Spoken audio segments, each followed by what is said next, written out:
बिहार के मोकामा और गोपालगंज सीट पर 3 नवंबर को उपचुनाव होना है, लेकिन उससे पहले सियासी सरगर्मियां बढ़ी हुई हैं। आरजेडी ने पहले से ही दोनों हथियाकर महागठबंधन में सर्वे सर्वा होने पर अपनी मुहर लगा दी। अब यही बात नीतीश कुमार को शुरुआत से ही परेशान कर रही है। अब उन्होंने उपचुनाव में प्रचार से भी दूरी बना रखी है, लेकिन लोजपा रामविलास के प्रमुख चिराग पासवान के बीजेपी के लिए प्रचार करने से उन्हें मिर्ची लग गई। चिराग पासवान का बीजेपी के करीब आना नीतीश कुमार को लगातार अखर रहा है। शायद जो जख्म चिराग पासवान ने विधानसभा चुनावों में नीतीश की पार्टी जेडीयू को दिए थे, वो नीतीश कुमार अभी तक भूले नहीं। चिराग पासवान ने तब कई सीटों पर जेडीयू को बड़ा नुकसान पहुंचाया था। शायद इसीलिए अब नीतीश कुमार ने चिराग पासवान के बीजेपी के लिए प्रचार करने के निर्णय को लेकर उन पर जमकर निशाना साधा है। नीतीश कुमार ने चिराग पासवान को बच्चा बताया। नीतीश कुमार ने कहा कि चिराग पासवान अभी बच्चा है, कुछ कुछ बोलते रहता है। उनके पिता रामविलास पासवान को न सिर्फ हमने सम्मान दिया बल्कि उनकी बहुत मदद की थी। वे अब नहीं रहे, ये बहुत दुखद है।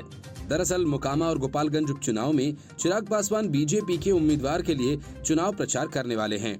खास बात यह है कि जिस तरह चिराग पासवान बीजेपी के करीब जा रहे हैं, उससे बिहार की राजनीति में एक नया गठजोड़ उभर रहा है, जो आने वाले दिनों में नीतीश कुमार से लेकर आरजेडी तक के लिए खतरे की घंटी साबित हो सकता है। इसलिए अब नीतीश कुमार परेशान हैं। उनका कहना है कि चिराग पहले से ही बीजेपी के साथ हैं, वह सही कर रहा है। बीजेपी के बारे में कही गई हमारी बातें सही साबित हुई। नीतीश ने पूछा कि हम लोगों के खिलाफ 2020 के विधानसभा चुनाव के दौरान जो उम्मीदवार खड़े किए गए थे, वह किसने किए थे। नीतीश ने पिछले अगस्त महीने में ही बीजेपी से नाता तोड़कर 7 दलों के महागठबंधन के साथ बिहार में नई सरकार बना ली थी। चिराग पर मुख्यमंत्री नीतीश कुमार की पार्टी जेडीयू ने यह आरोप लगाया कि 2020 के विधानसभा चुनाव में बीजेपी ने चिराग मॉडल का इस्तेमाल कर हमें कमजोर करने का काम किया। उन्होंने कहा कि बीजेपी को छोड़कर हम लोग वापस अपनी पुरानी जगह पर आ गए हैं और अब उप मुख्यमंत्री तेजस्वी प्रसाद को आगे बढ़ाना है।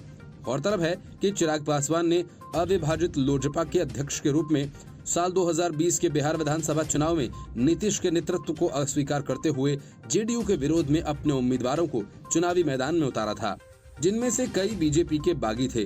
बहरहाल अब चिराग पासवान खुलकर बीजेपी के साथ हैं और नीतीश कुमार अपने राजनीतिक भविष्य को लेकर परेशान हैं। Bureau report, news of India.